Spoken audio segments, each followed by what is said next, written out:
Good evening. Welcome to Digital Z Hub. I know where you are joining from. I think I have Ujunwa Queen. Thank you for joining tonight. Please kindly unmute and tell us where you are joining this class from. Good evening, Ifi Chizoba Mary. Welcome to Digital Z Hub. May I also know where you are joining the class from?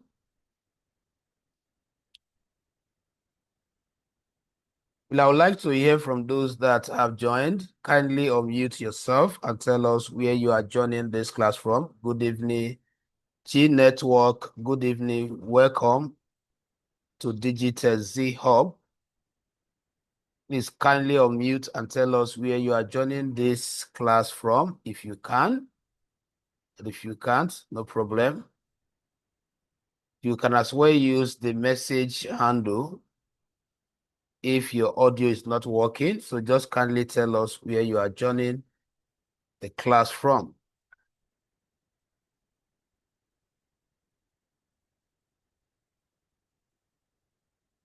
Good evening, Ifi Chizoba Mary. Good evening, G Network iPhone. You are all welcome to Digital Z Hub. So while we are waiting for others, I would like to give us this important information regarding or about this platform. This is Digital Z Hub, an online training platform where we offer variety of computer training programs. Some of the programs we offer here are cybersecurity training, data analytics, graphic design, Python programming, UI UX design, AutoCAD for engineering students, 650 for accounting students, and many other programs. So just like the basic that you have been undergoing training for these 3 days, we have the advanced aspect of it. So feel free to chat us for your master class. So we also offer training. We offer master classes training. So when I say master class, it's not going to be a three days training like this one you are participating on. So it's going to last for months. We have master class that runs for 4 months. We have master class that run for 6 months. We have the one that runs for 4 to 5 months on data analytics, cybersecurity, but we feel that there's no way we can cover any of these advanced programs within 3 days. And that is why we came up with this free 3 days training just to prepare us. Peradventure, we subscribe into any of these advanced programs. So it will then be assumed that we have a foundation of the general computing. So while we are waiting for others, I will enjoy you to keep sharing the link. If you have a friend that is not here, please kindly reach out to them once it is 10 minutes past 8. I will be starting the class. So please, you have between now till that time to quickly send the link or call someone, tell somebody about this training, because this is going to truly be a transformative session. We all know that so many people faces a lot of challenges on Excel. Excel is one of the office applications that usually give people tough time. And this evening, we are going to do justice to Excel. At the end of the training, you should be able to know how to use Excel to collect data. You should be able to know how to use Excel to perform some basic calculations. You should be able to know how to use Excel to perform some advanced calculation as well. And of course, how to format data within the worksheet. And then you should also be able to be familiar with the entire Microsoft Excel interface. So the session is loaded for you. So make sure that you reach out to people out there to join this section. This is Microsoft Excel Mastery section. You want to reach out to this platform via YouTube, you can kindly search for at Digitech Zeal Hub. At Digitech Zeal Hub, you can reach out to us via YouTube. You want to also reach out to us via TikTok. We are very much on TikTok. As a matter of fact, I upload short videos almost every now and then on TikTok. And then you can also get updates regarding to our master classes and free training sessions like this via the same TikTok. So you can reach out to us via TikTok. Just search for at Digitech Zeal Hub. So the only thing you have to add .digitech.zeal.hub. That is the handle you can use to contact us via TikTok. We are also very much available on Facebook. You can also reach out to us via Facebook. Kindly connect to Digitech Z Hub, or you can search for Digitech Z Academy. So any of these, we definitely lead you to our Facebook pages. Then you want to also connect directly to me on my Facebook channel or a platform. You can search for Aguero Prosper. So there I have a lot of followers, and I do give daily updates. At least there's no day that I do not give updates via Facebook. So feel free to connect to us via any of these. You want to reach out to us via WhatsApp, you want to connect to me via WhatsApp, kindly reach out to us at +234 7069 665919. So I've given us enough. You want to reach out to us via our websites. We have a website where you can also visit and also being able to connect to our WhatsApp community group, where we give updates on a daily basis or weekly basis.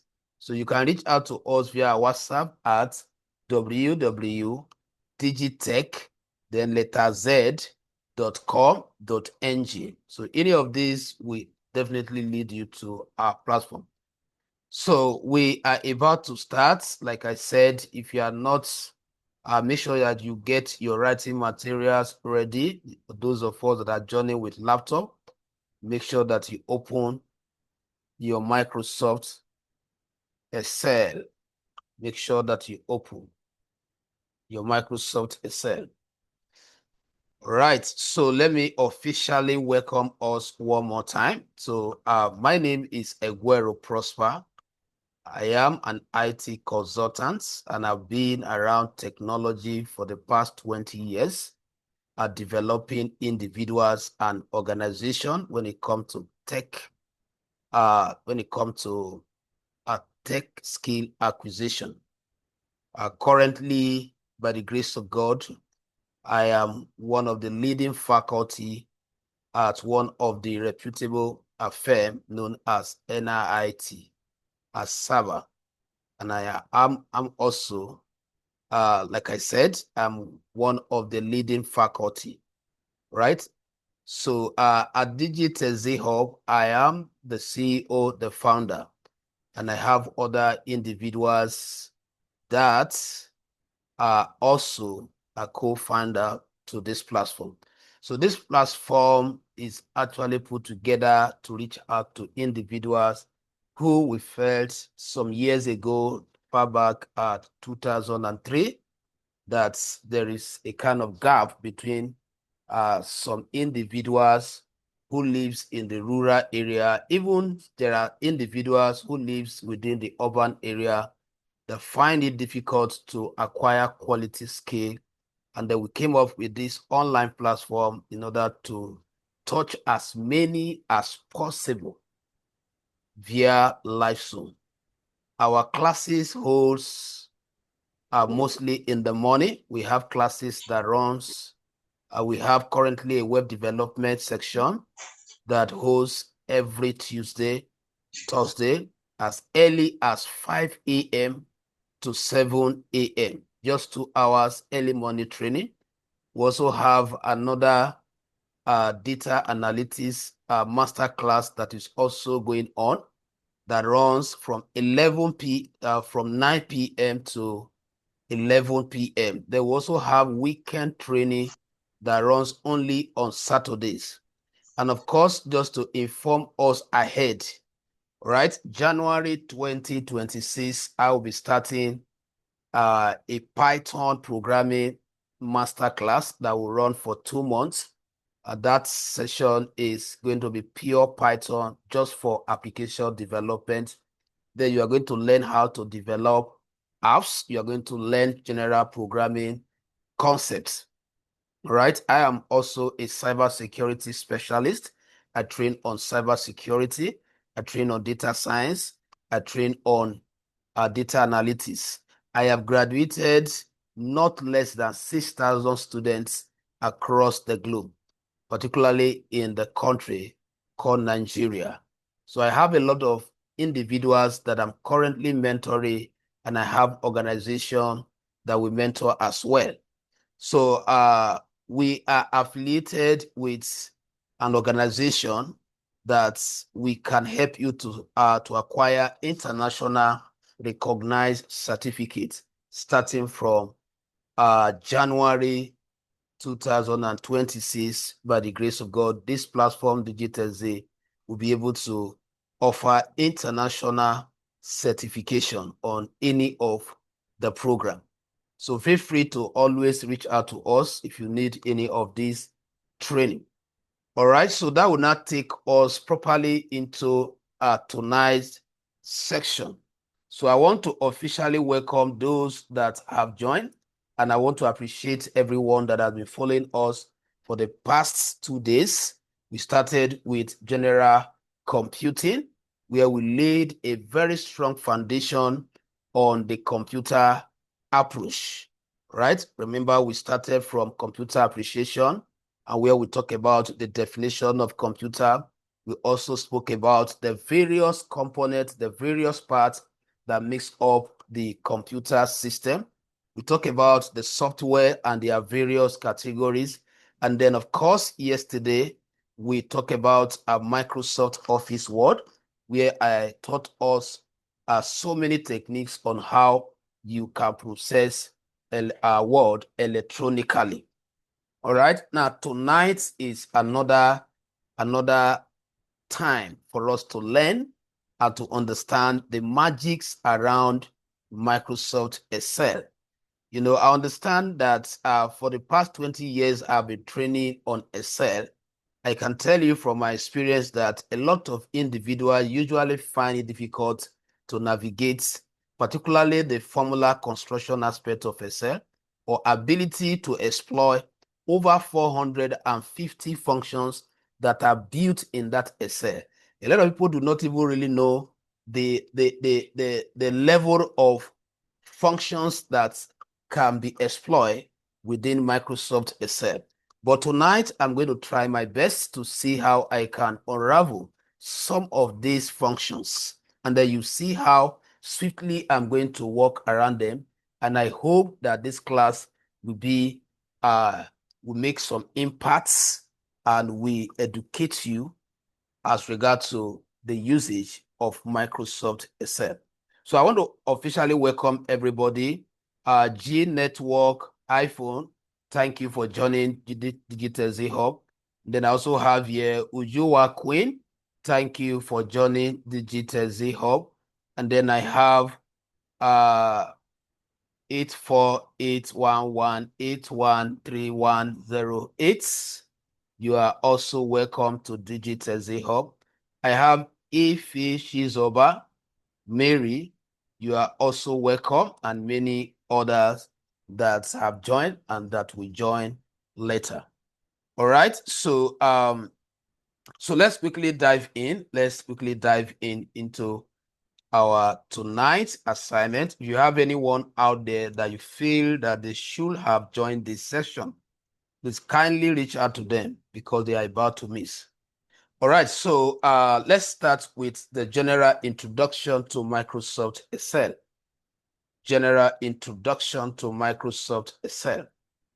So, what is the scope of tonight's lecture? We are going to look at the definition of Excel, and then we are going to look at various ways it can be accessed once you have installed it on your system. And then we're also going to familiarize ourselves with its interface, known as what? Window. And then, of course, we are going to look at data entry, how we can compute value, how we can enter information on the Excel sheet. And then we are going to look at how we can perform some simple arithmetic and statistical calculations on a collected or a given data within Excel. All right, so let's start with the highlights of what we should be expecting from this section. So I'm going to walk us through navigating Excel workbook and worksheet. At the end of this section, you should be able to differentiate worksheet from workbook. Then we are also going to look at how to enter, format, and manage data effectively. And then, of course, we will look at how to use formula and functions for calculations within Microsoft Excel. And then in between, we will look at how we can represent our numerical data or value graphically, which is one of the important components of Excel. So quickly, let's start with the definition. So how do we define Microsoft Excel? How do we define Microsoft Excel? All right. So Microsoft Excel is one of the Office application software. Remember yesterday we dealt with Microsoft Word. And when I was describing or defining Microsoft Word, I also mentioned an Office application, right? So Microsoft Excel is also one of the package in Microsoft Office suites or collection that is basically created for data entry and for performing calculation. The advanced aspect of it is what is used for data analysis that you and I are hearing out there. All right. But the basic aspect of Excel is for data collection and record management. All right. So the key takeaway here is that it's an Office application. So once you install your Office suite, now be rest assured that Microsoft Excel is part of what you have installed. Now, what is now the difference between Microsoft Excel and Microsoft Word, the one we talked about yesterday? Microsoft Word is for word processing, while Excel is mainly for record collection or data entry, management of record, performing all manner of what? Calculations. So let's quickly talk about where, or let's look at some of the functions of Microsoft Excel. Of what use will Excel be to me after learning it? Where can I actually apply the knowledge of Excel? Now, if you want to work in an office like supermarket, like boutique, think of any office that track data or information. Definitely the knowledge of Excel will be required to handle such data. So if you are looking for a secretarial job, you will definitely need the knowledge of Excel. Now, let's look at how Excel is applied in government.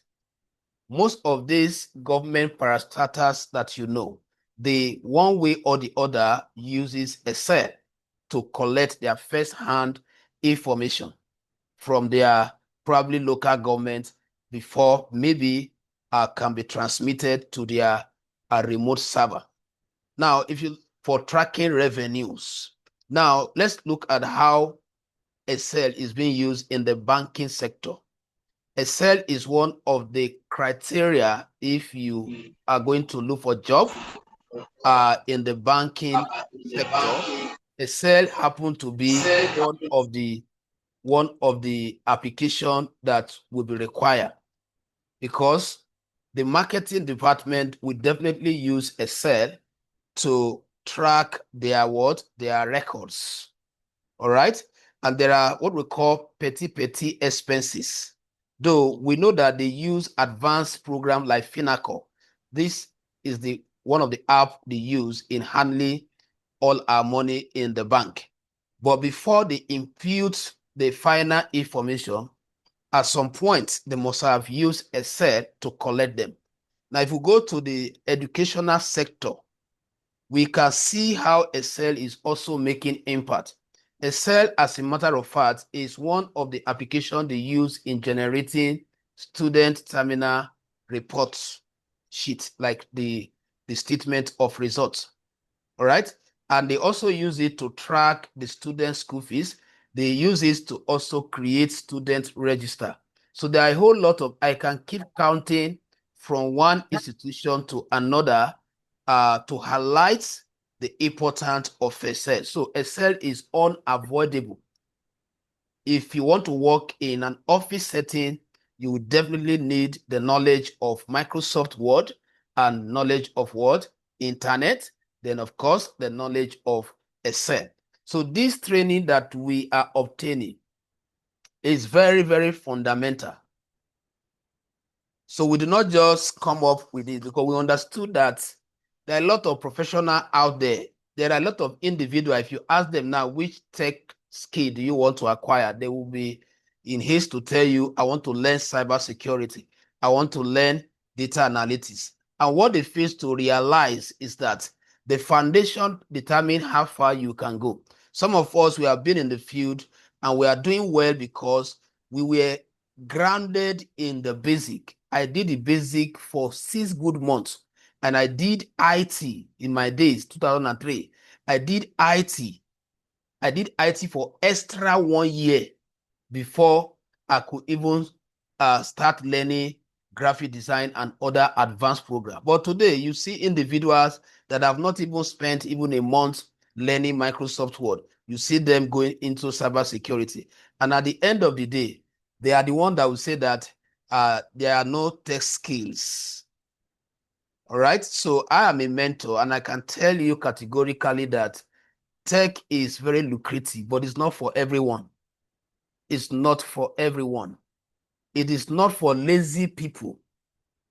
Tech is not for people who cannot sacrifice their night to study. Even as I'm training you, I see study, because the technology advances. How will I quantify? Let's say as fast as speed of light. What you know today, tomorrow morning you can wake up, is no longer there. And you see individuals that want to shift from one domain that they spent years on, and they are coming with the mindset that the first month that they are learning tech skill, they should be given what? The professional jobs. How possible it is? You ask yourself, individuals like us that have been there for 20 years, how do you intend to compete with people like us?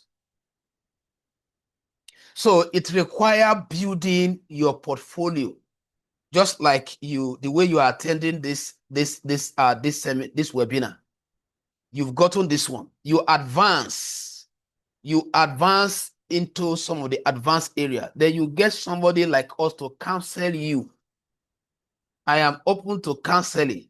I can counsel you. I can tell you the area you should go once I have 1 or 2 information from you. But you see individuals that will just go into data analytics without having proper knowledge of what data analytics is all about. Do you think data analytics is for everyone? You see people today jumping into cybersecurity. They are making very big mistake. Yes, cybersecurity is one of the top trending tech domain, but at the same time, it's not for everyone. It depends on your background, where you are coming from. You do not have the background of networking. You don't have the background of programming. You don't have the background of networking, and you want to go into cybersecurity. And then at the end of the day, when you venture into it, you start saying, this thing is difficult. All right. So that's why you need some level of mentorship. Somebody need to counsel you. So you can chat us up for anything that has to do with, you want to ask questions, you want to go into any aspect of technology. You are free to chat me. I can guide you. You want to go into programming? All right. So like I was saying, you can see the way I was highlighting different sector, different domains where a sales skill is required. If you want to work with the law firm or a law firm, or let's say a lawyer, you will need a set to track the cases, the dates, and the time, and to record the lawyer's what, maybe income and all that. All right, so now that we understand the definition, let's quickly look at how do we even launch this application on our system? How do we assess it? How do we assess it? Because that is where we should start from. So if you attended the session of yesterday, we have already settled this word 50%. The way, almost the same way you assess Microsoft Word, you assess Microsoft Excel, you assess PowerPoint, you assess Microsoft Access. So what are the ways? Remember yesterday I spoke about using an icon on the desktop interface or the user interface, which I describe as the GUI. That is what graphical user interface. So every computer, once it finishes booting, it provides you an interface. That interface, we discussed it, I think that was the first day, as the Microsoft window, which is like the environment you can see on my screen right now. So what I did is that I hid the icons, which I've already taught us in our previous section. So once your computer has completed the booting process, how do I access, how do I load the Microsoft Excel? So there are two ways you can load Microsoft Excel. Is either you load it through the icon on the user interface, that is if it has already been created. If it has not been created, you right click on an empty space where there is no icon. By now you should know what I mean by icon. And then you navigate to new, and then you will definitely come across Microsoft Excel. Microsoft Excel, you will come across it here. Microsoft Excel workbook. So once I click, I have just added an icon, but let me preview the icon so that we can see it. So I go back to view, part of what I taught us last time. So now I'm bringing back all the icons. So this is the Microsoft Excel icon I just created. So henceforth, on the next time I want to launch this application, all I need to do is to navigate to that icon and either right click on it and select open, or I double click on it. So you can right click on it and then click on what? Open. And that will take us to the Microsoft Excel interface. So if I am asked that how did I got here, I actually use a shortcut. So I created an icon on the user interface, and through that icon, I am able to access the Microsoft Excel working interface. All right. So another way we can access it is by going through the program manager.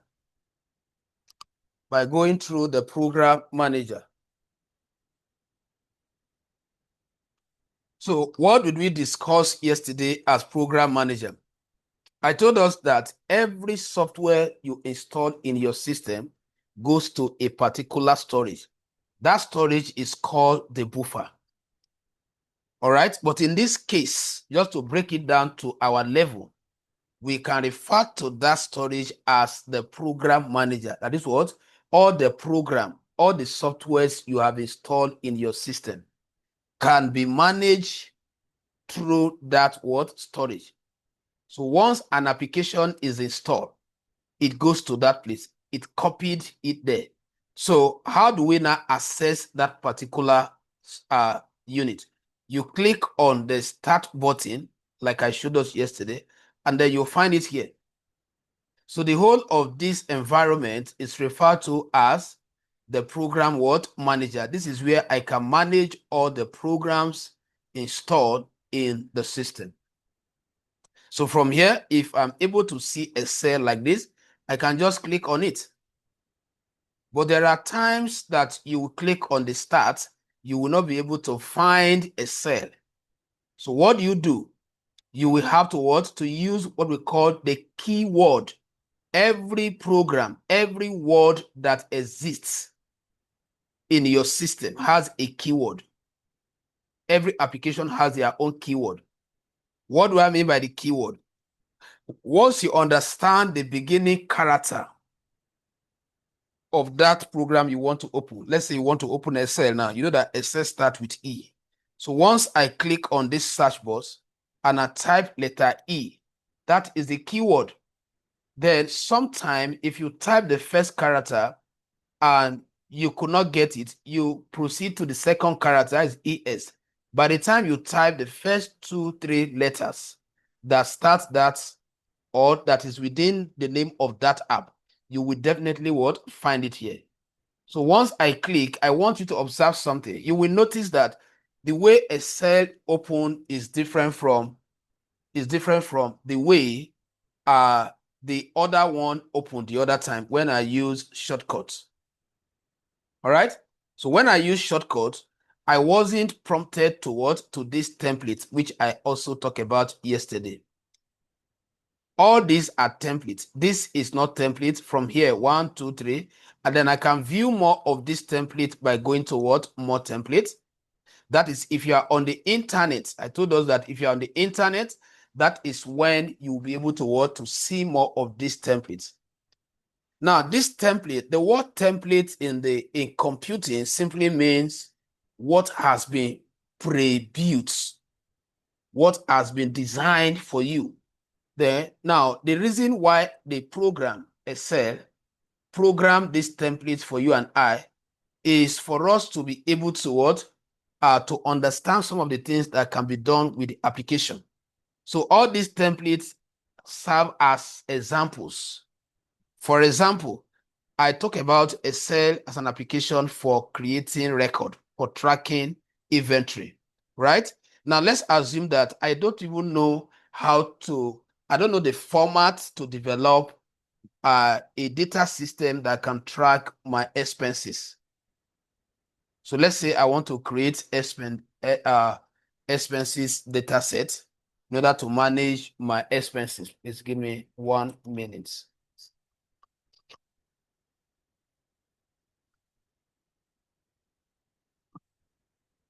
So let's assume that I don't have an idea of how to design the data format. So I can consult this template. So how do I explore the template? I will just click on it, and then there will be a documentation, like I explained yesterday, telling us what you are about to exploit. Track spending with this business budget template.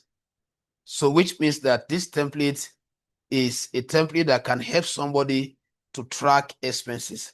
So if you are a student and you are given a monthly allowance and you don't know how to spend it, you can prepare a budget so that you can spend it judiciously. So once you have the documentation and you are okay with how it's being described, you can just click on create, and that will download the template. So you can see the templates. So the templates even came with analysis that can help you to know your key performance, how you are spending, how your income, how your income is performing, and how your expenses is also performing. So this cut across different sheets. So that is one of the benefits of going through the program manager, so that you'll be able to access the template. So now that we understand how the template work, though I will not take us to the blank workbook. blank workbook. So as the name implies, blank, it means that when you go through this particular channel, you are going to access an empty word, a sheet. So each time I use the word sheet here, I'm talking about your working environment, just like the way we called it page in Microsoft Word. All right. So if I want a blank sheet or workbook, I'll click on it, and that brings us to what? To the environment. So we just completed the process of what? Loading or accessing Microsoft Excel on our system. All right. So welcome. I welcome those that just joined. All right. So now let's quickly look at the next topic. So we just completed one topic out of what we plan to cover. And what is that topic? How do we access Microsoft Excel on the system? So we have been taught that you can access it through an icon program on the graphical word user interface, or you go through the program manager by selecting the start button. So now that that is well explained, let's look at familiarizing ourselves with the environment. There are principles of learning application. All right. So you do not just jump into application like I told them yesterday and start focusing on the function. The first thing you are expected to do is to get yourself familiar with the environment you are in. Because this is just like, let's say we started from Microsoft Word yesterday. So this is just like we have traveled from Microsoft Word village and we are in another village. So let's assume this is our first time. So what is ideal for us to do? Being here for the first time, we are to understand the structure of the application environment. One of the benefits of that is that it gives you some confidence the next time you approach this app. All right. Like I told us, I've graduated a lot of persons, and I can tell you the experiences I've had with them. You will see some persons that you bring in here and start teaching them the functions. And at the end of the program, you discover that they are still afraid of attempting the program. And then you see another set of students that you bring here, and then you take your time to analyze, to break down the environment, and then you see them doing well. Because at that point, you have already removed that fear. Because it is common when people come into technology for the first time, they are always afraid from experience. Some will be, afraid of touching the mouse.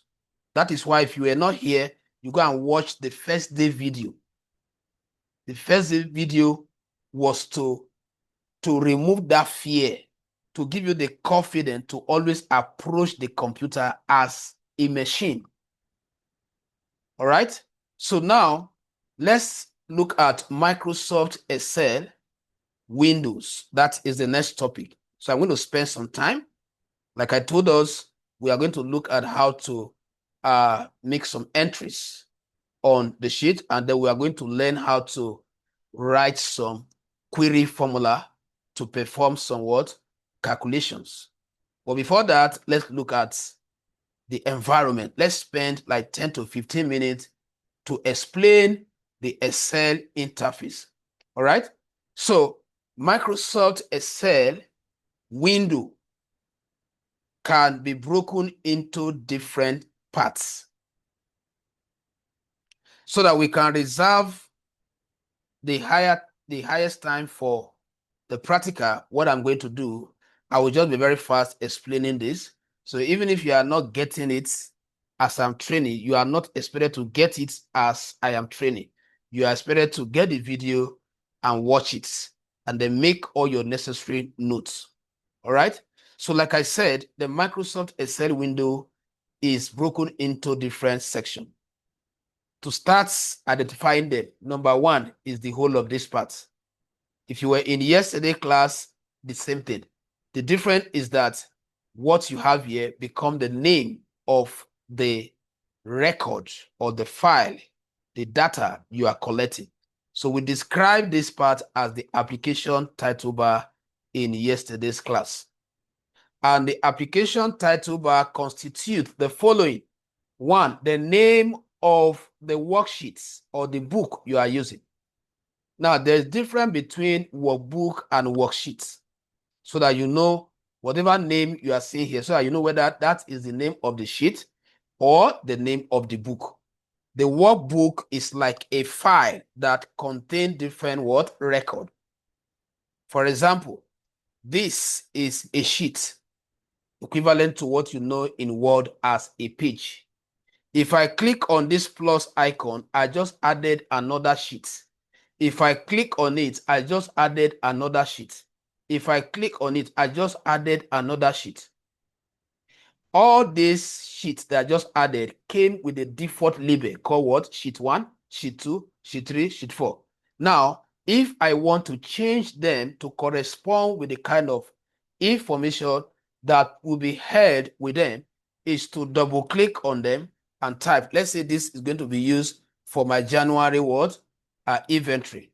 Then I'll double click here. This one is for February. Then I can also double click here. This one is for March, while this one is for April. So in other words, that is how you can change the name of your sheet from the default, because the default does not really give us clue to what is stored there.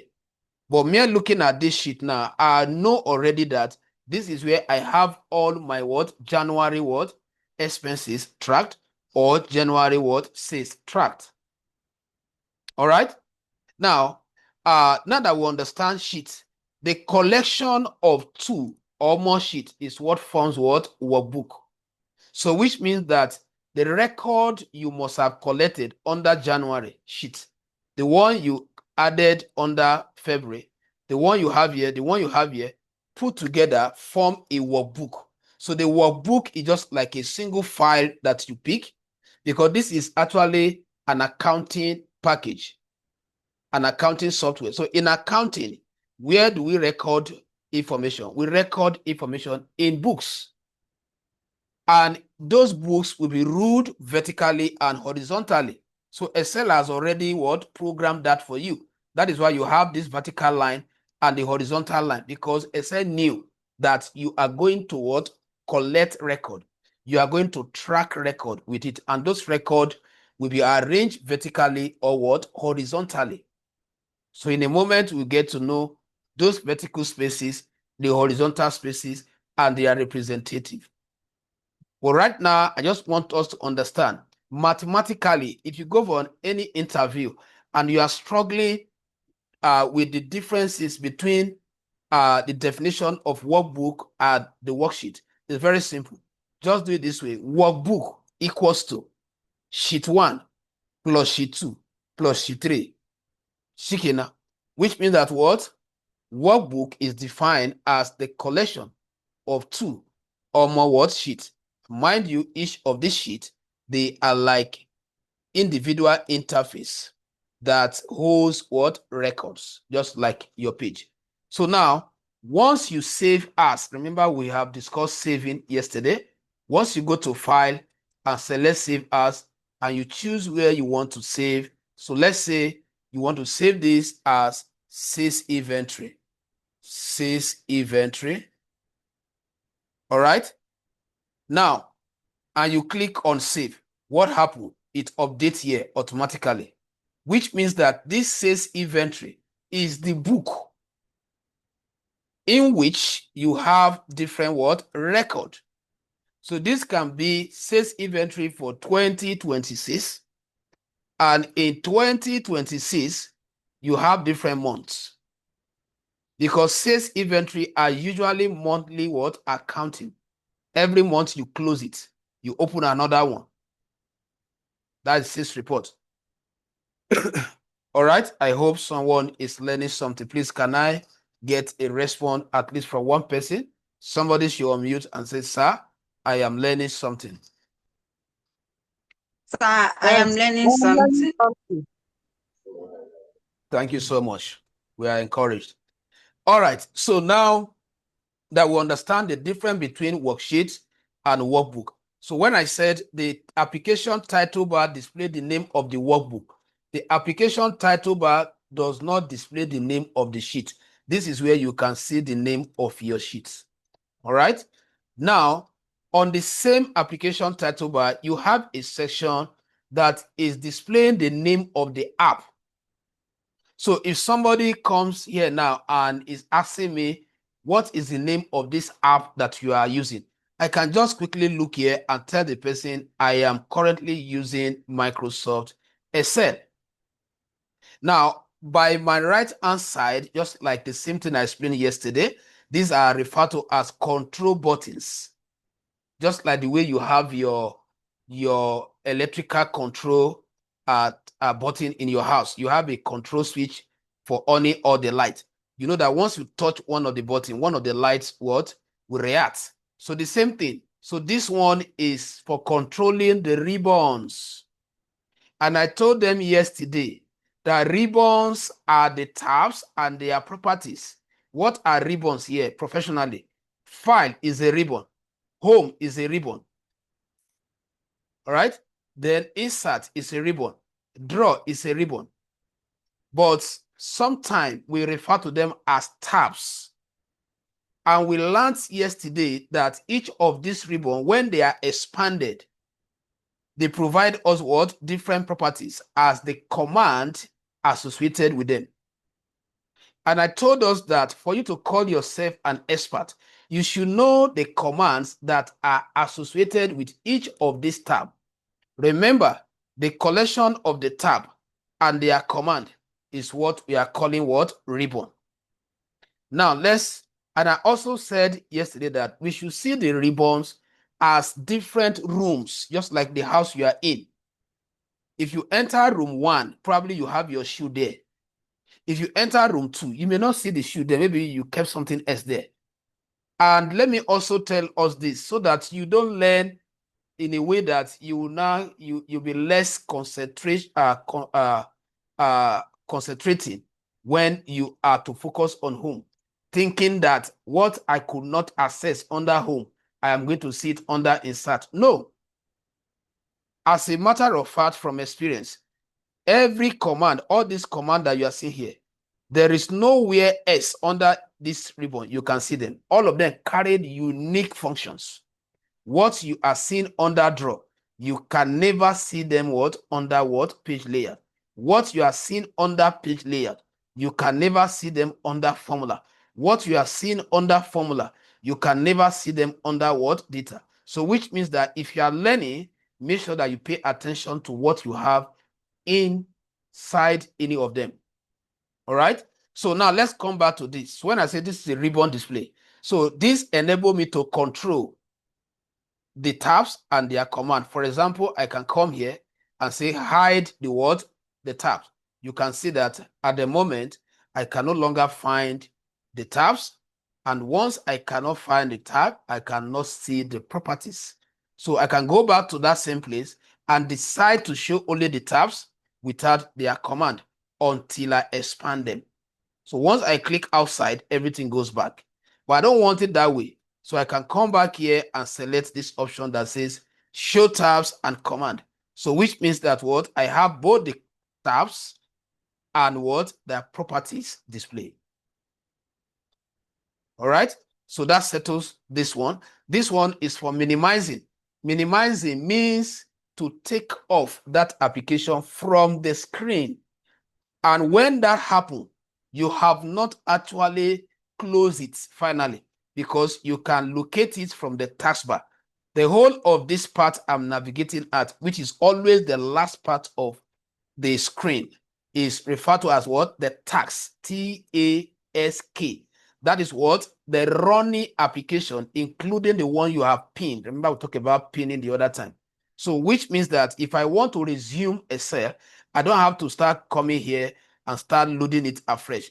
I will just hover on the icon, and then it comes back. That is the work of this.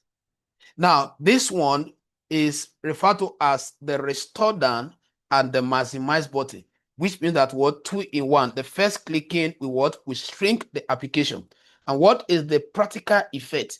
Now, each time you restore your application, not only Word, any application at all. Once you restore it, now what you have is that you are able to view multiple Word or more than one environment. How do I know? Right now, I am viewing part of Excel, and at the same time, I am viewing part of what? Microsoft Windows. So if I'm the type that love listening to music while I am working, particularly when we are designing, we love, listening. Some of us, our motivating factor is when we are listening to, some melodies. So you can, restore so that you can still be viewing the multimedia app interface while you are also working on that app. So the moment you restore, if you go back to that button, it will have switched its function to what? Maximize. And which means what? To allow it to fill the entire word screen. Of course, the last one is close. Danger. Do not touch this if you have not saved your work. So make sure that you have saved before you click on this button. All right, so I believe we are still following. So that brings us to the end of this. Now let's look at another important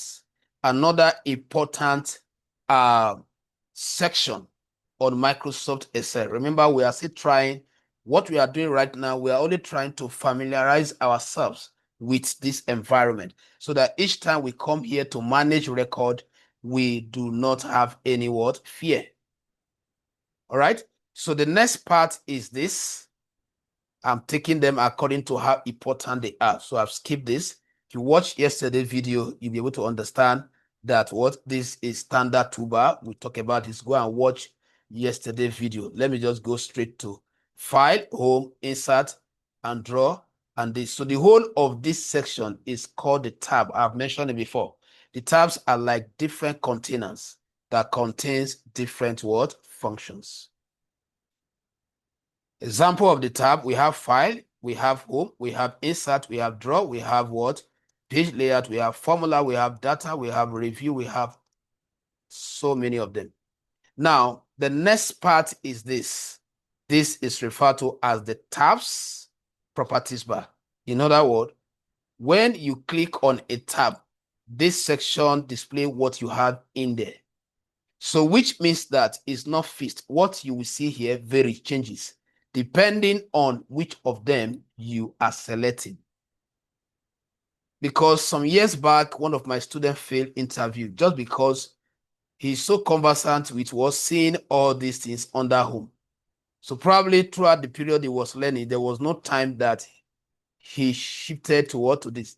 So in the interview, or during the interview, the person was selecting Insert, and they were asking him, what environment is this? So he was waiting to see all this, because he's conversant with seeing this board that will tell him that this is Microsoft Word, or knowing that the person moved from Home to Insert. All right, so it's important you understand that what you have inside these tabs differ depending on what you select. Now, the next session is one of the important part of Excel that every Excel user must know, which is this. The whole of this session is called the formula bar. Now, remember when I started, I said Excel is an office application which is primarily used for calculation and for data management. So which means that, for example, if I type 900 here and I type maybe 800 here, and I am asked to add them together and display the result here. If you go for an interview and they give you this kind of simple task, and the next thing you bring out your phone, you want to punch, that is qualification for failure. It means you have failed. So which means that you do not have knowledge of the formula aspect of Excel.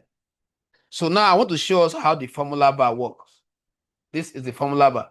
The formula bar is divided into two sections. The whole of this section here display the contents of your cell. When I say cell, I'm going to talk about that in a moment. I'm talking about all these boxes. All these boxes, they are called cells. They are also referred to as variable. Variables are containers that host value within a program memory.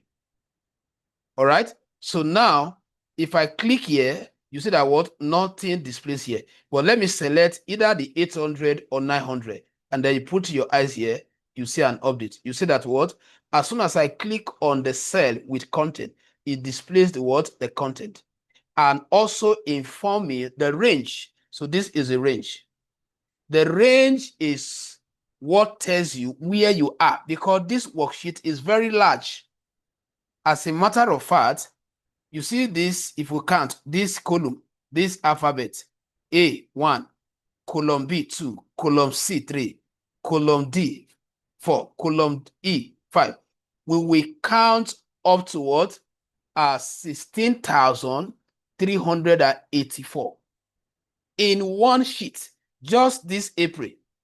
So which means that if I have a data set, or maybe I want to create a record that will have up to 16,000 headings, a single sheet can handle it. So that is to tell you how big or wide the spreadsheet is. That is why it's usually described as spreadsheet application. So why I have to explain that so that you understand what this. So now, why, remember the task is to add this value and put the answer here. In Excel, when you are dealing with formula as one of the type of entry, you must start with equal sign. It's either you start with the equal sign or you start with the plus sign. But the reason why I don't usually advise students to use plus sign, because plus minus can give us what? Another what? Another sign. Plus minus will give us minus. So the best option is what? Equals to, which do not cause any what? Conflict. Now, once you have typed your equals to, now that equal sign that you type, it sends a message to Excel that this person is about to write a formula. And a formula is a data entry in Excel that have the ability of performing what? Operation, like calculation. So now, the moment I type equals to, I will select the argument. An argument is the column and the row where you have the value. So if I click on this 800, what's Excel computed? D5. What does that D5 means? It means that what? Where the cell you selected, if you trace it vertically, is under D, and if you trace it horizontally, is in what? 5. That is row. Now, you now bring in what we call operator. Operators are special sign which join this argument in order to perform what? A calculation. So the operators can be broken into arithmetic operator. This is where you use sign like plus, minus, times, division sign, and modulus. Now, we have also another set of operator which are called logical operator. This is where we use arts. This is where we use if. This is where we use not. This is where we use or. This is where we use and. All these are logical what? Operator. Now, we also have relational operator. This is where you have greater than sign, less than sign. All right? So now, the question is that which of these operator will I use to sum up these two values? I will use an operator from arithmetic category, which is plus. Now, you should know how to type your plus. You hold down shift button, then where you have your equal sign, you press it, that will give you the plus sign, right? And then you select the 900. So Excel will give you the what? The argument. So what does that mean? This is, mean that what? If you trace where you have the 900, vertically is still in what? D column. And when you trace it horizontally, that is in another row called what? 6. Now, if I press enter, it will display what? The result. So now let's go back to the formula bar so you know the reason why I said it's very important. Now, this particular entry is queried entry. Why this one is direct entry? This one is the one you type without using a formula. Why this one is the one that was computed with a function. And the function I use is called query function. The word query, when you are dealing with database, means what? The function you use in taxing the program to do something for you. What do they actually ask Excel to do for us? We ask Excel, we tax Excel to add these two values and give all the result here. And we supply the range, which is the argument, and Excel has given it to us. So if I have people that are following, can somebody unmute and say, sir, I am following, please let me know how we are faring.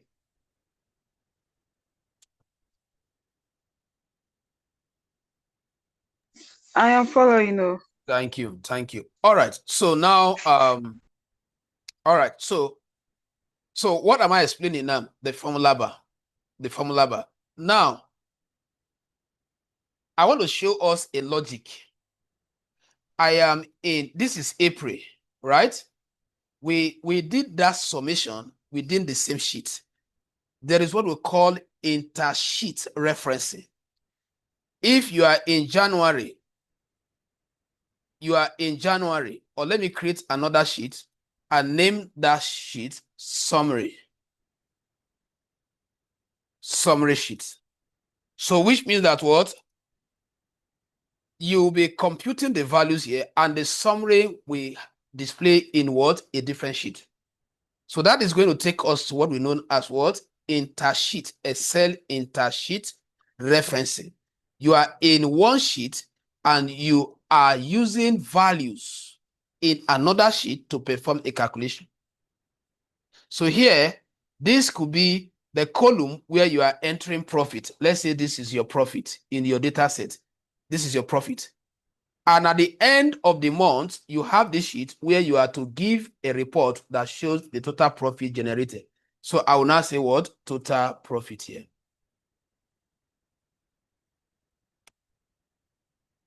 Now, I discovered that this particular test has exceeded this line. So I will just trace this line up and double click. It will do what we call what? Auto fit.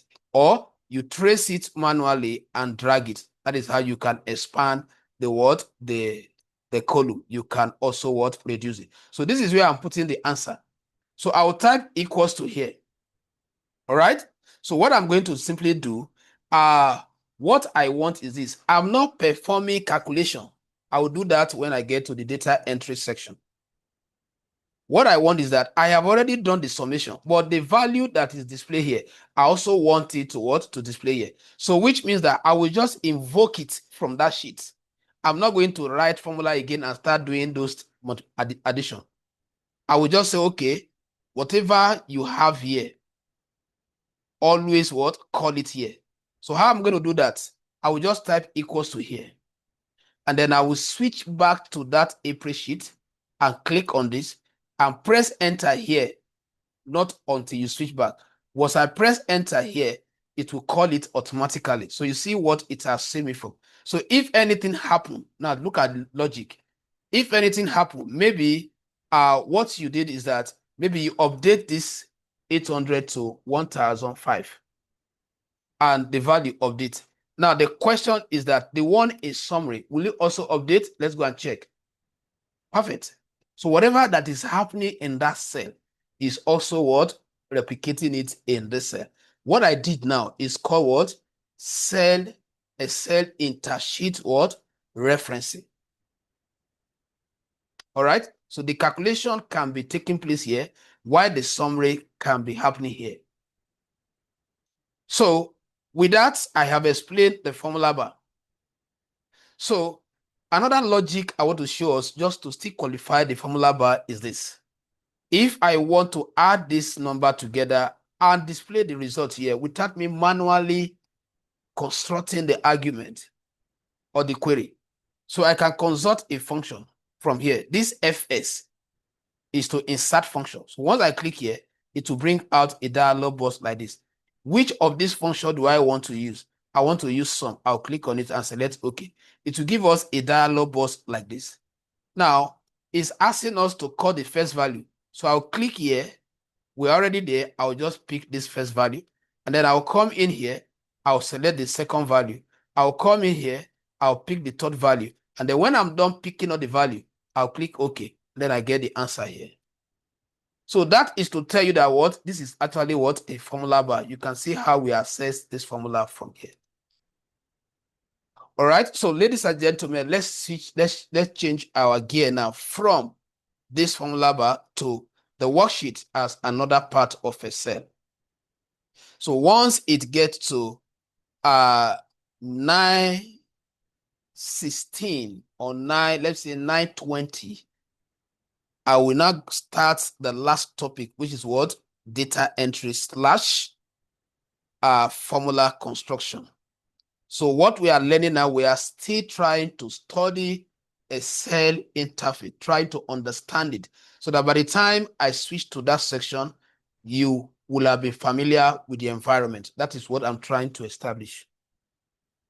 So the whole of this section is called the worksheet. So how do we define the worksheet? The worksheet is the electronic book,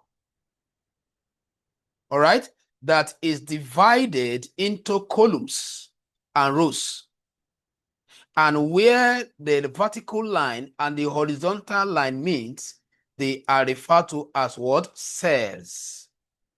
And the cells can be defined as unit container for holding values within the worksheet. So what is the key takeaway here? The worksheet is the collection of the columns and the rows and the what? The cells. So let's quickly identify the column. The columns are the vertical spaces on the sheet, labeled with alphabet A, B, C, D. And like I told us before, in a single sheet, just like this April, we have, if we start counting, 1, 2, 3, we have 16,384 what? Columns. The functions of the columns are for entering the heading of your data. For example, when we start now, we are going to say, okay, we want to create a data set or a data system that can help a supermarket to track their sales. So I'm going to start with maybe customer name, the date of transaction, the gender of the customer, the unit, that's the quantity, how much one item is sold to the customer, what is the total cost, what is the discount obtained, how much is the person balance.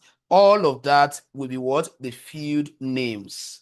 And each of these fields will be represented with what? The columns. Now, let's talk about the row. The rows are the horizontal spaces labeled with numbers. And we have 1,048,576 rows in a single sheet, which means that what? Just this April sheet, I can collect up to 1,048,576 customers' record. So if my business is within 1,048,576 customers, I can use just one sheet to handle them. I don't need to even engage the next word sheet. So that is to tell you how large or how wide the Microsoft Excel spreadsheet is. So that is why most materials, they will tell you Microsoft Excel is a spreadsheet application. That word spreadsheet is talking about the size, how big it is. And that is one of the reasons why it's recommended for data analytics, because the spreadsheet is just like a framework that holds data for a data analyst to what? To draw actionable what? Insight from them. All right. So now we can differentiate column from rows. Take away here, columns are represented alphabetically, while the rows are represented numerically. Now, the spaces, all these cells, they are called what? All these boxes, they are called cells. They are data holders. That is where you type in. You don't write on the line. You write in the cells. So the cells, they are like the variable that holds what? The value you are imputing. Now, the vertical lines and the horizontal line, they are referred to as the grid lines. Now, their function is to help us to define the boundary of one column from the other one, and also the row. So if not that we have this vertical line, there is no way I will have known where column A stop. If not that we have this horizontal line, there is no way I will have known where what row 1 stop. All right. So another key element of the worksheet we must understand is the what? This ticker cell. You can see it now. All of these, they are cell, but this one is called active cell. What makes it active? That is the notation that tells you that whatever you type, that is where it's going to be. Look at this. If I type 6, so wherever you have the active cell, that is where your next entry will appear. All right. So now that we understand all this, we want to check. Let's look at some basic movements within the worksheet. Basic movement that a basic user must know. For example, I just told us now that in a single sheet we have 16,000 and what 384 words column. So how do I know the first column is labeled letter A? So how do I know the label of the last column? Look at what you do. You click on the first argument, hold down the control button on your keyboard. Then if you check by your right hand side, you see 4 arrow buttons. The one facing up, the one facing down left. Press the one facing, press the what? The right one. You see that automatically we have moved from what? Column A to what? SFD. Sometime when you go for interview, they want to test your knowledge by asking you what is the label of the last column in a cell. You say what? SFD. Then they can also ask you what is the label of the first column. Then you press the same control button and then you press what? The left arrow button, and that will bring you back to what? A. So you see how I move swiftly. Now, someone who do not know this, if he or she is asked to move to the last column, see, look at what the person will be doing. This is what the person will be doing. When will the person get there? So I just show you so that you know how the columns are permutated. So instead of you doing this, just do what I did. Now that is how to move along the column axis. Now, how do I now move along the row axis? I just told us that what we have 1,048,576 what rows. How do I know the first label of the row is what? 1. Now, does it mean that it stopped at 20? No. You can go for an interview and you fail. They can ask you now that how many rows are in a cell sheet. You look at the last one, you say 20. You have already gotten what? 0/100. So what you do is this. You click here also, press down the control button on your keyboard. Then you press the down arrow button. That will take you to what? To the last one. You can see it. 1,048,576 is the last row. If you scroll here now, anything you get is what? Empty space.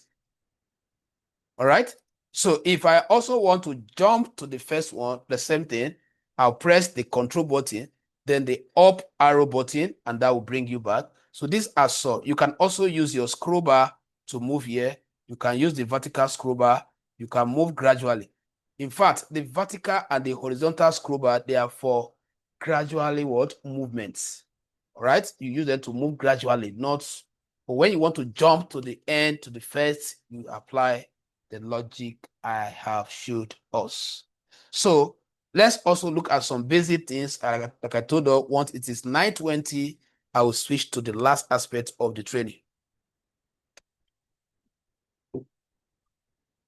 So just to keep engaging up before I get to that 9:20, let me also show us some things. For example, I have let's say what? Customer name, and then I have products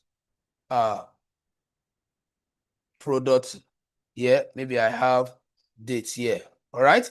And then I want to delete this column.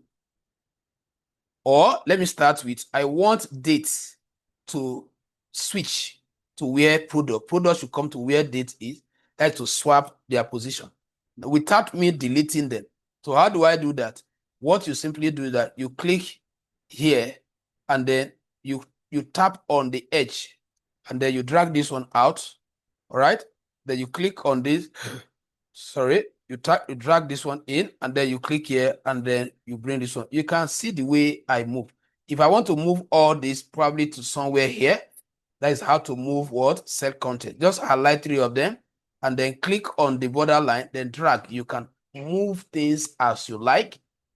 All right. If I want to duplicate them, I can autofill. I can drag it. You can see that what I just duplicated them. So these are some of the things that we can do. So what I'm going to do is that I'm going to stop here and then I will engage us the next 4 minutes. We engage all with something else. And then I will ask those that have been following us since I think I have, let me look at the people I have here. I have individuals that have been following us since day 1. I have individuals.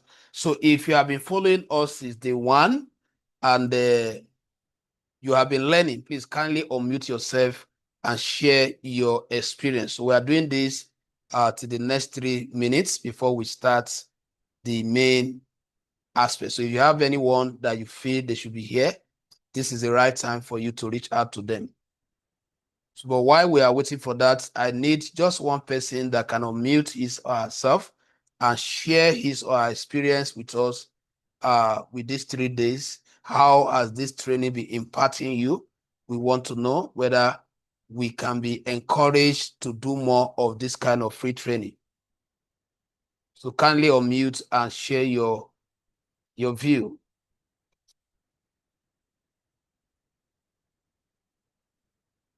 Do I have such a person here?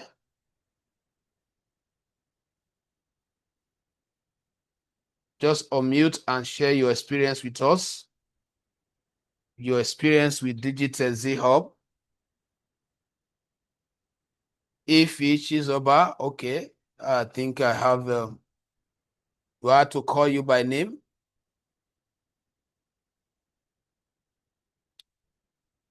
Okay, so if nobody can share his or her experience, it means that we will not continue the class. We stop here.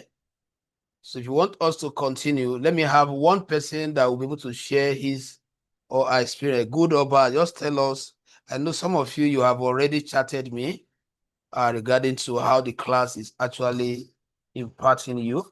But I want a verbal one. Anybody who can unmute his or herself and share some experience with us.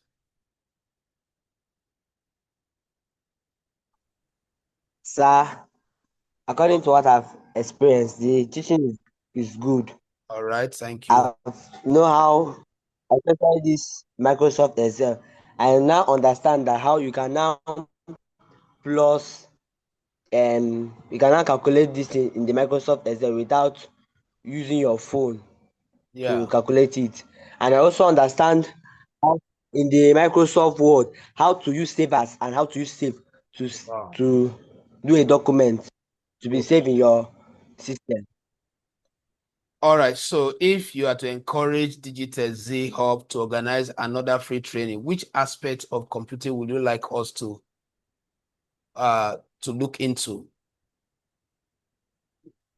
Graphic design. Graphic design, okay. So can I Yes. also get a view from another person? If you are to encourage us to organize another free training in January, which aspect do you feel for those of us that are here want us to look into? Because definitely we are not going to look at this for a very long time. We'll pick another area.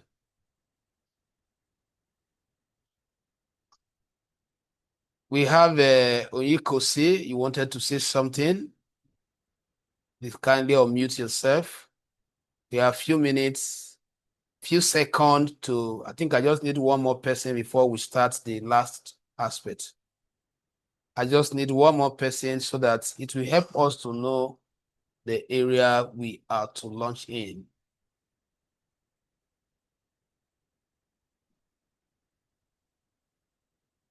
Okay, so it's time. So I may come back to this probably before we end the last aspect. All right, so ladies and gentlemen, at this point, we look at data entry, and that is going to be the last topic. data entry. So what do we mean by data entry? Data entry simply means imputing values on the sheet. The sheet is usually given to us blank, just as you can see. So as a user of Excel, once you understand the environment, the next thing is for you to know how to impute values. All right? And when you are talking about entry, we need to talk about different types of entries. We have numerical entry. We have label entry. The label entry means text. For example, if I type my name now, Prosper, so Prosper is label. It's label. Then if I type 900, 900 is a number. All right. Then if I type equals to, let's say, I type equals to, and then I say what? Maybe A2, and then plus R6. This is a formula. So these are the three types of entry that you can actually deal with in Excel. So every Excel user should know how to make these three types of entry. Now, I'm going to use a simple sales inventory to teach us this aspect. All right. Anytime you want to enter information, anytime you want to collect data with Excel, you must have a focus. What type of data do you want to collect? Is this sales inventory data? Is it expenses data? You must know exactly what the data is. And mind us, any type of data you collect is an answer to a challenge you are facing or a company could be facing. For example, if I create a simple sales inventory, that is a solution, a data solution provided to a company that could be struggling with how to record their sales activity. So at the end of the day, they will now be able to know on a daily basis their sales trend. If I'm working in a pharmacy, I can also develop a data system that will track the number of drugs and the amount they are being sold to individuals. So every data you collect, you must understand that you must identify the niche. You must identify the problem that data want to solve. Understanding it will now guide you to know the headers, the field names that are required. So like I said, I'm going to use sales inventory. So I will assume that this is a company, this is a supermarket that wants to record their sales, all right? That want to track their sales on a daily basis. So at the end of each day, they are able to know how many customers visited them. They are able to know the number of quantity they purchased. They are able to know how much an item was sold to them. They are able to know the discount that was given to them if there is discount system. They are able to know how much the customer paid as the first payment and how much is outstanding. So all this information actually wants this data system to answer or to display. Now, to start with, the first thing is for you to choose your paper size if you are going to print it someday. So how do you set your paper size in Excel? You go to page layout. From page layout, I'll start by choosing the margin I want to use. From Microsoft Word class yesterday, you should know what is margin. So I will stay on normal, and then I will choose orientation. Orientation means whether it's going to be a vertical data structure or horizontal data structure. So where I am going to need much headers or features, I will use landscape. Now, the moment I added this now, look at what came up. You now have a dotted line, which means that now the entire spreadsheet is not divided into the paper size selected. So I will choose, let's say I would like to print my report with A4. So I'll choose A4. So what is happening is that the whole of this section is A4. If I scroll down, this is where the first A4 stop, and this is where another one continue. So what has happened is that Excel have divided the whole of that interface that we just discovered that is wide now into segment of what? A4, A4, A4. So which means that in a single sheet, you can have thousands of what? A4. All right. So that is one of the primary things you should do. After that, you save. Make sure that you go to File, select Save As, and then choose where you want to save it, and then click Save. If you want to password it, the same way I taught us yesterday on Word, you hold on with the save and go to what? A general option, enter your password here, and then click OK. Now, if I don't want to password, I just click on what? Save, and then after giving it a name, and then you click on save. All right. Now, once you have saved, the next thing you do is you collect what we call the meta, M-E-T-A, metadata. Metadata is more or less of the description.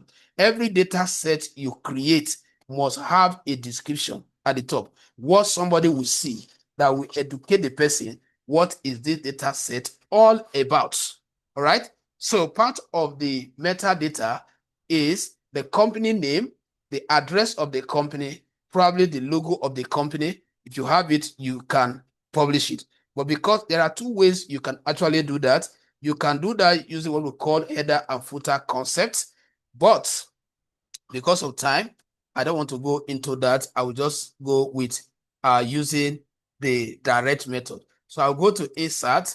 I just want the name of the company to be a graphical text. So go to insert, then come to text, then select word art, and then choose any of these word symbol from this word art gallery. Then I click here, and then I am instructed that I should type my text. So the name of the company, I can say what? Digitech Zeal Hub. All right.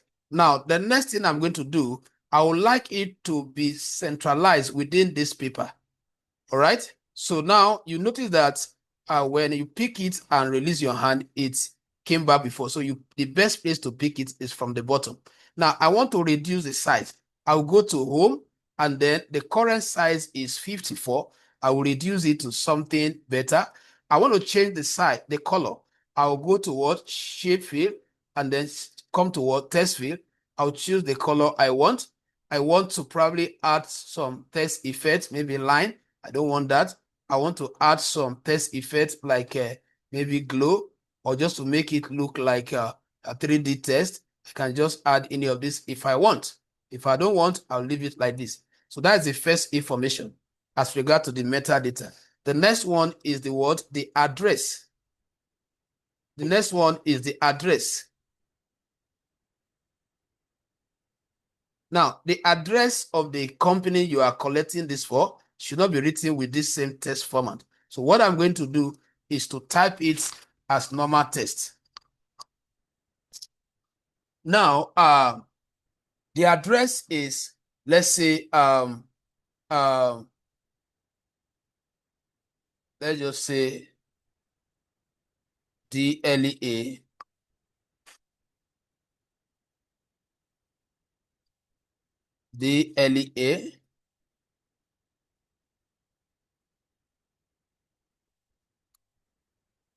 Asaba Delta States. I'm just using this as an example.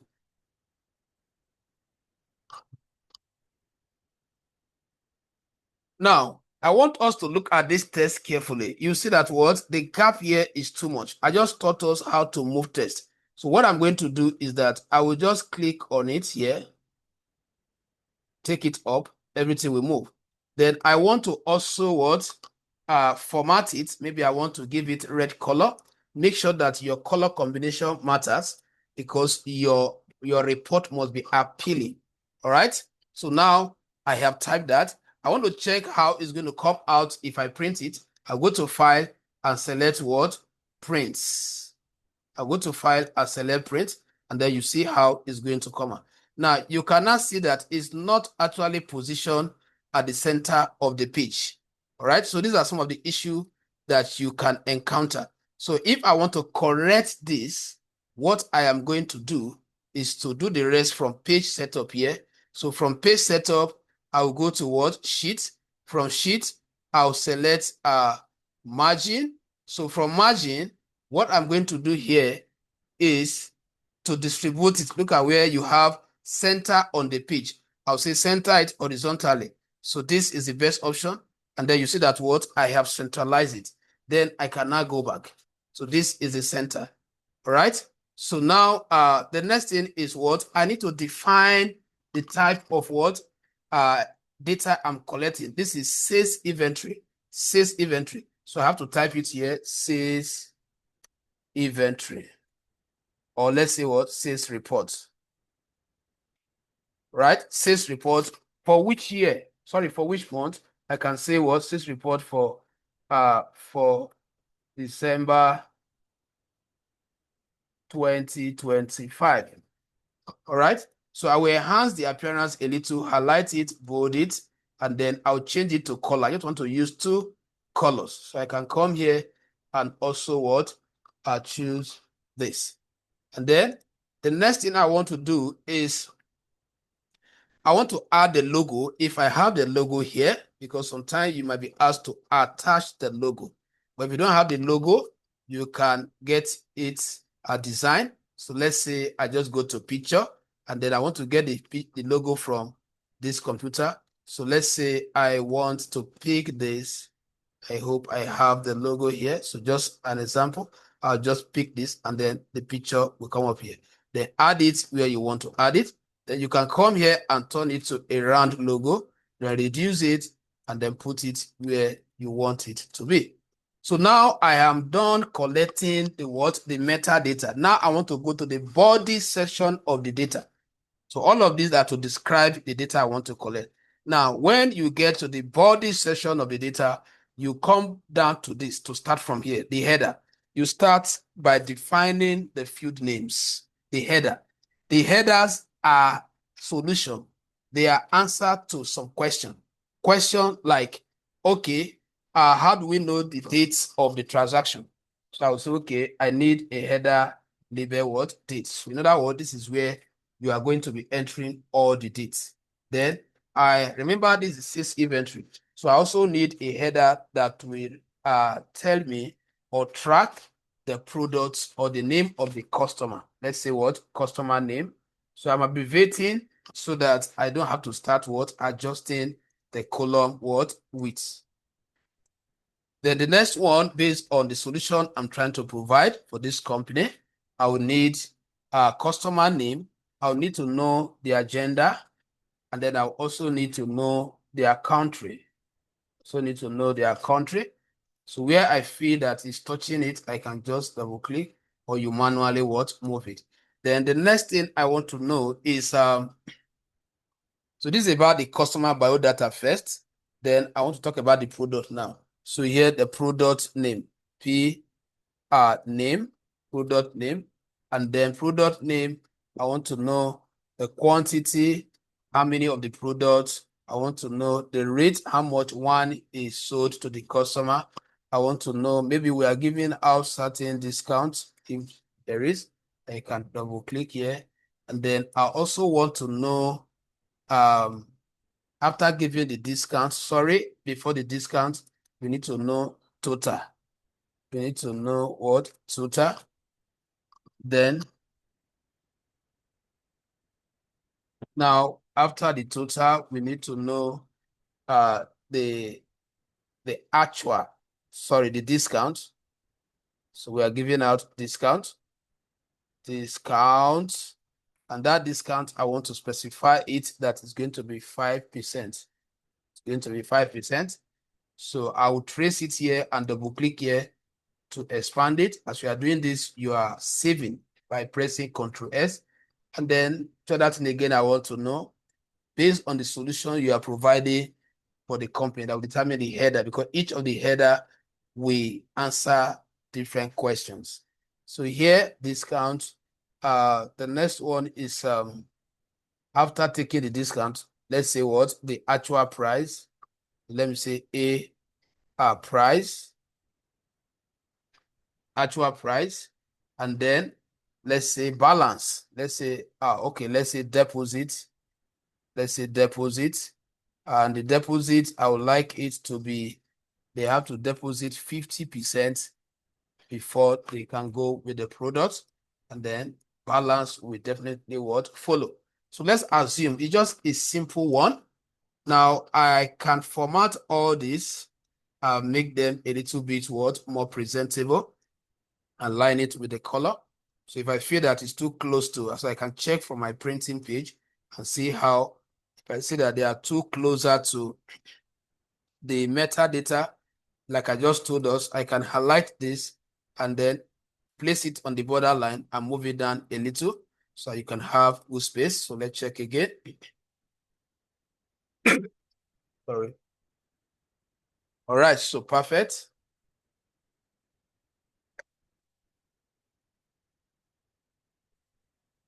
All right, so with this, then we can now go into entering the data properly. So I want to enter the dates. So all this information, you can capture them from the receipt or the invoice issued. Now I can say, okay, let me just assume, because I don't have the receipt or the invoice here. So I can just say what this date, 2025. So to save my time, I will just autofill it. I will just drag it down here just to have some dates. Right now, I will just impute some random name. So let's say we have Rita.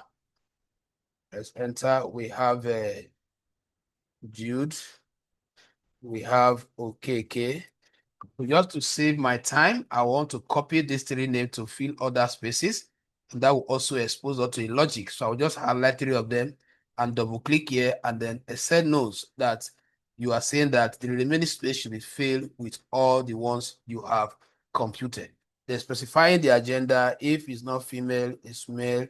So I want to also, just to save my time, just click here, double click, and then it will replicate the same system. Country, let's say Nigeria, let's say UK. So I also want to fill it up with all our customers from any of this country. Then the product they are purchasing, let's say laptop. The customer not buy laptop, person will buy, let's say what, mouse. So printer, just to use this to save our time. Then highlight three of them and then double click, save. Quantity, I want to create some random number and I want the differences to be 10, 10. So which means that the next one will be 40. So how do I tell Excel to increase by 10? I will highlight the two of them and double click. Excel will increase it for me automatically. Rates, I also want the difference of 100. So the next one will be 900. And I'm giving Excel example. I'll highlight this and also what autofill. Then save. Then total will require formula, right? Total means we have to multiply this by this. That is query function. You start with equals to, select the value here, insert your times, shift and 8, and then select this value, press enter, and then click on the first one, double click here, click on this one, double click here to calculate the rest automatically. Discount you are given, that is 5% of this value. So how do you compute that? Just type equals to, all right? So type equals to, then you can just do 5%, you type that 5, shift and 5% of times shift and 8 in your keyboard, and then select this. That means what? 5% of the value here, press enter, that is the calculation. Now double click on the one you have gotten to generate orders. Double click here, right? Then you are saving. Actual price means when you remove this from this, you want to know the real price the customer is to pay. So how do you compute that? You select this, add your negative sign, then click here, press enter, and then you double click, you generate order result. Deposit, that is what, out of this, the person has to pay 50%. How do you compute that? So type that 55 and 0, shift and 5 for the percentage sign, shift and 8 for the times, and then reference this, and then put it here, press enter, then also autofill to calculate the rest. So you can see how easy it is. If you have to do all these things in your office by punching calculator, just imagine the time that will be wasted. So you can see people that are not in computer field, they are really missing a lot. That is why you see company don't want to employ people who do not know computer because they waste time. All right. Now, the balance is to, in case, the way I'm going to calculate my balance is that I am going to add, okay, there's no VAT. I'm going to simply subtract what the person has paid from this what actual price. So it means that I'll simply say this minus this, what the person has paid, and then I press enter, and then I autofill. All right. So let's take it further. Let's assume that you are asked to sum up, the company want to know the total of everything as you are entering, and that total will be at the top here. Because if I put it here, it means that I have closed the entry. If I type anything outside it, it's not going to capture it. So I'll put the total at the top here. So I'll come here and simply write what? Total. So we are coming to the end gradually. I'll come here and type what? Total. Now, we can add this, we can add this, we can add this, we can add it. Total will start from here. That is what I will trace this here and start from here.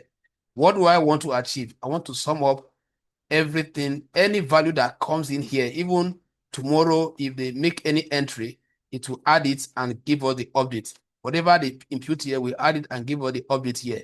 That's the reason why I'm not putting the total at the bottom.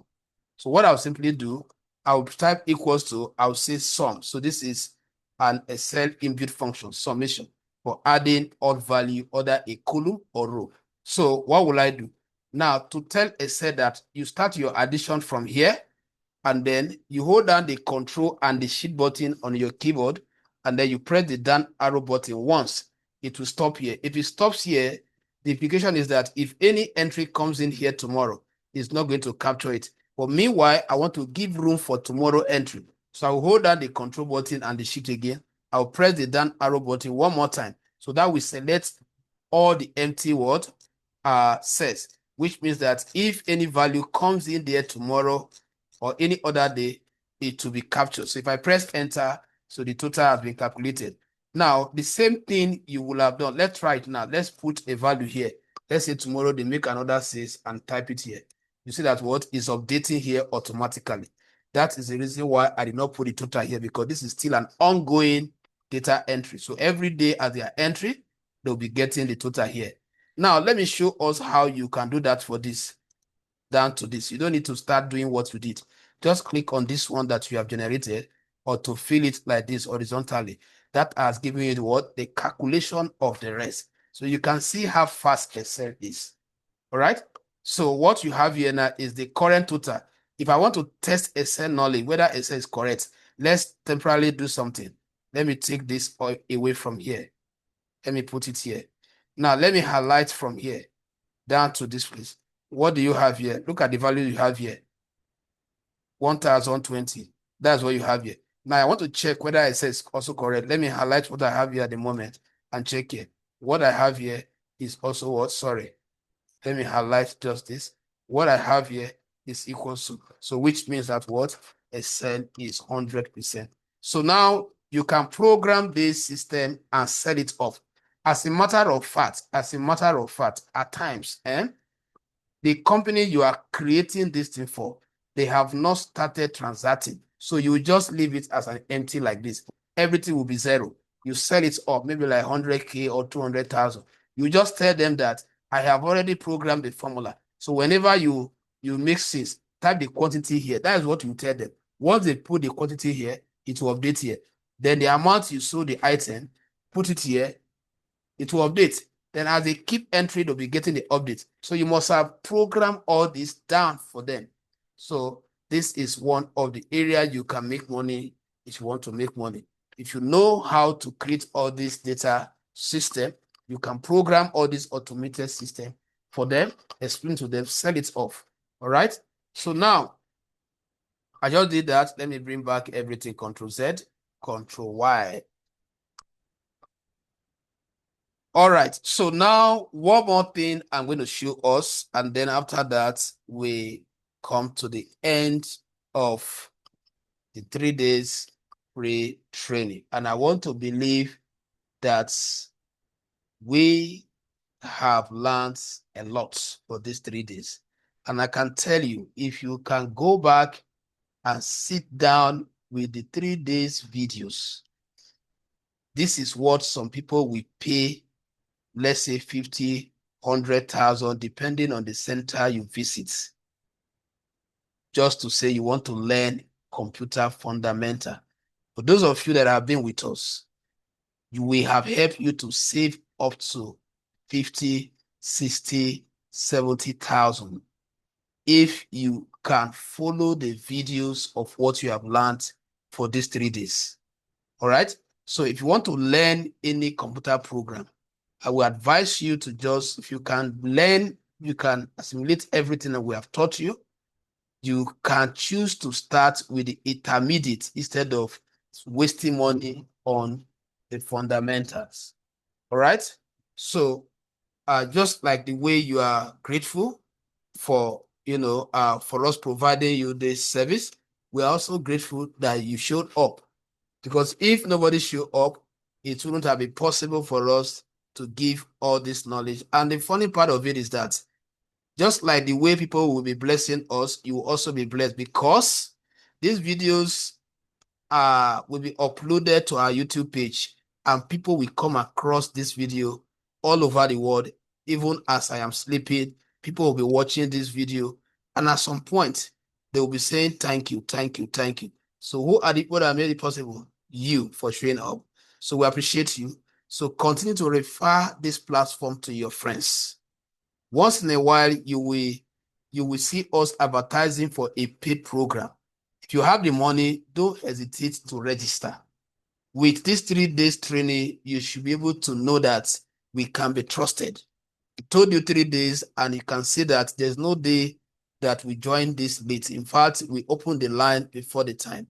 So one of the things that makes us to stand out is our integrity. If we say we want to do it, we'll do it. If I say free and I just want to market the program, people will join, and then we just market. But we decided to say, if we want to train, we train.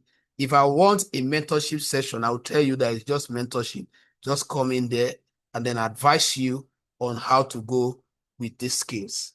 All right. So the last thing before like I said before, always make sure that everybody that have attended this training, I want to beg you to subscribe to our YouTube page. You will actually benefit, because each time, once you subscribe, once I upload any video of those paid classes, you will get the notification. And if you are smart, you can follow it. So like I told you before, you can check out at our YouTube at Digitech. Let me put it here so that you can.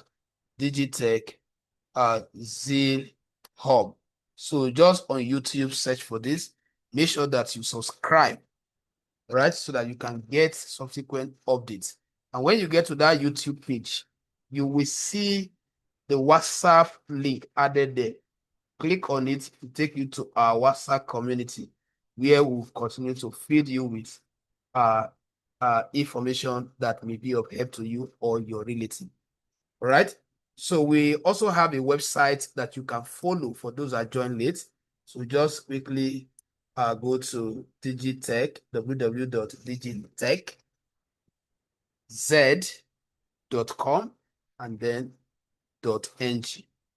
All right. So one more thing I want to show us, which is just one more function, is that look at this. We have Rita record. We have Rita record here. We have Rita in how many places? 1, 2, 3, 4. Now let's assume the company wants to know the balance or the total discount that has been given to Rita. So if I trace this Rita here Rita obtained what? 1,200. If I trace another Rita here, Rita obtained another. Now I want to sum up only discount for Rita. So how do I add that? So that will take us to, let's say I want to put the answer here. So I will say I will use what we call sum if, not just sum. So this formula is actually not basic, it's intermediate, right? Bro. So now sum if, because we are summing with condition. What we did before, we sum all. Now we are summing with condition. Only value for Rita we want to add. So I will select the column where I have Rita value. So I will just click on the B like this. You know that B means what? If any other Rita comes in tomorrow, it should also what? Acknowledge it. Then I will now put my comma. All right. Now what I did is that I just acknowledge that this is where you should search for what? Rita. Now I will now select the criteria. The criteria will now pick one of the Rita. All right. That is what? This is what you should search for in this column that I've selected. Then comma. So what do you want to, what are the values that if I found Rita, which column should I add a value? I want the value to be added under what? This. And then I'll press what? Enter. Now we get this because when you get this is good. It means that what is formula error. Your syntax, look at when you navigate, what do you get there? The formula what contain what? Unrecognized text. Now, why you are getting this, let's debug it. It's because of the way we selected. So let me show you what we are going to do. When you run into this kind of challenge, what you do is this. So the first thing we are still going to select what? This. We are following this. Then I will now bring in, look at this. I'll bring in the quotation and then I'll type Rita just like the way it is. All right. Then I'll add a comma and then I'll select what? This. Click here and then select it like this. And then press enter. So let's see if we have the answer.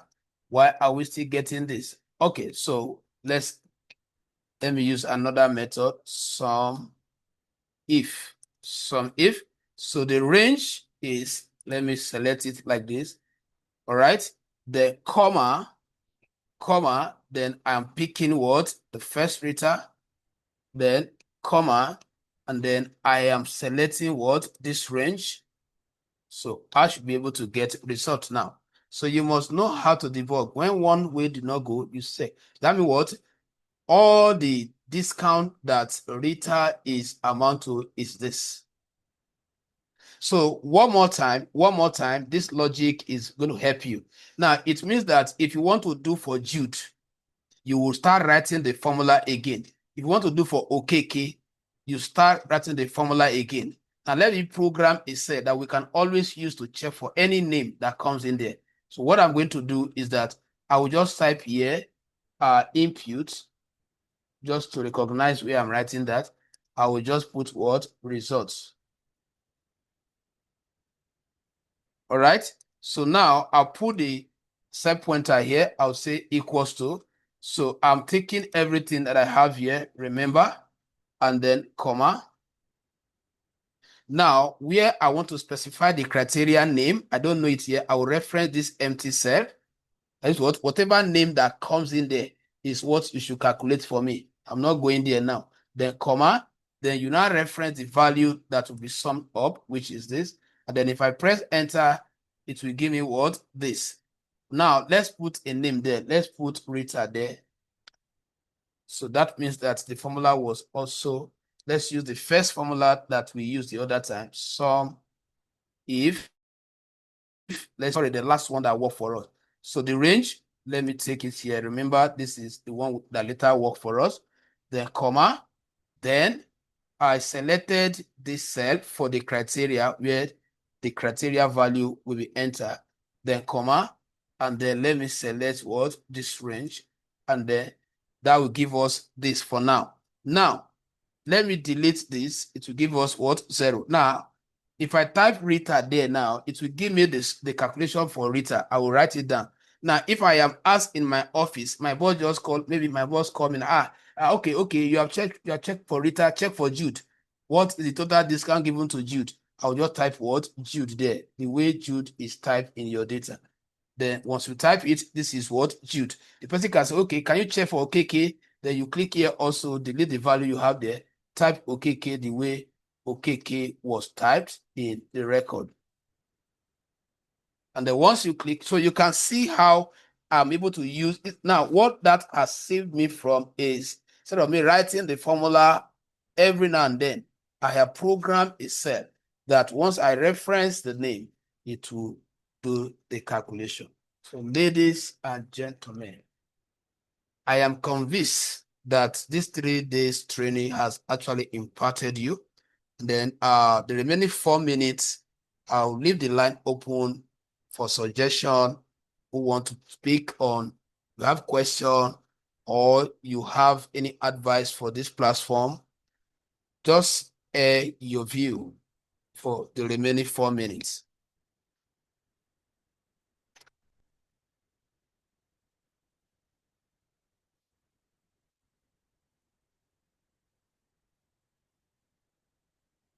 We don't have anybody saying anything that we can bring the meeting to a close.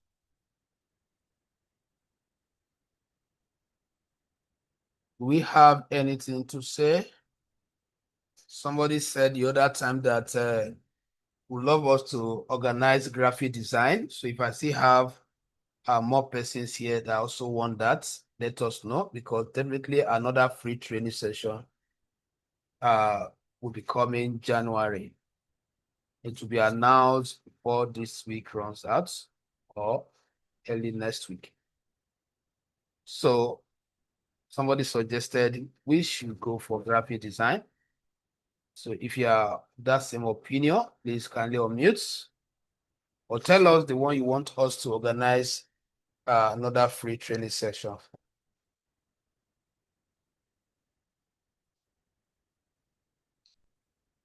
Okay, so while we are waiting for that to respond,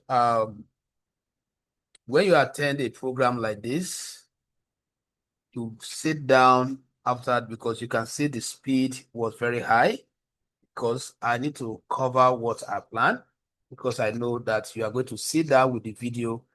The video will be made available via the WhatsApp group. So if you are not in that group, make sure that you subscribe in there.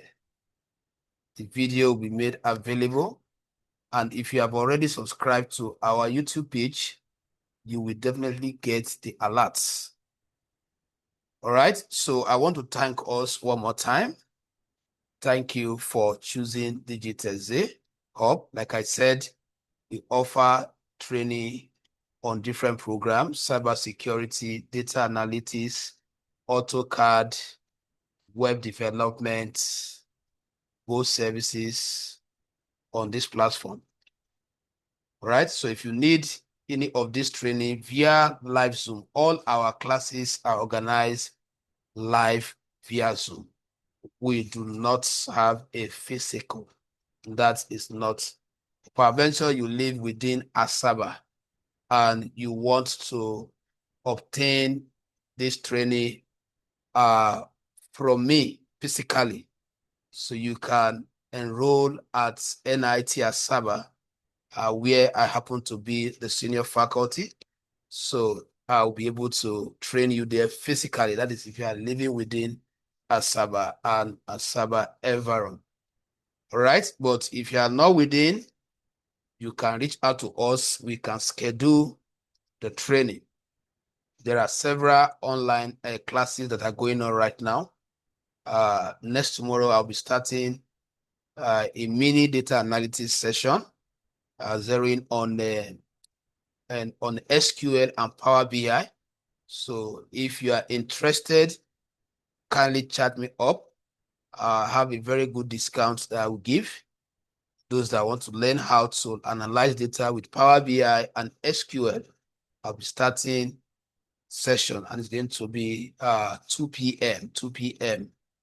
A short program. Before New Year, we must have even the first week of January, we must have finished that program. All right, so thank you very much, and I wish us a prosperous New Year in advance and happy Christmas in advance as well. So good night. See us in the next edition. Bye for now. Good Nice, sir. Thank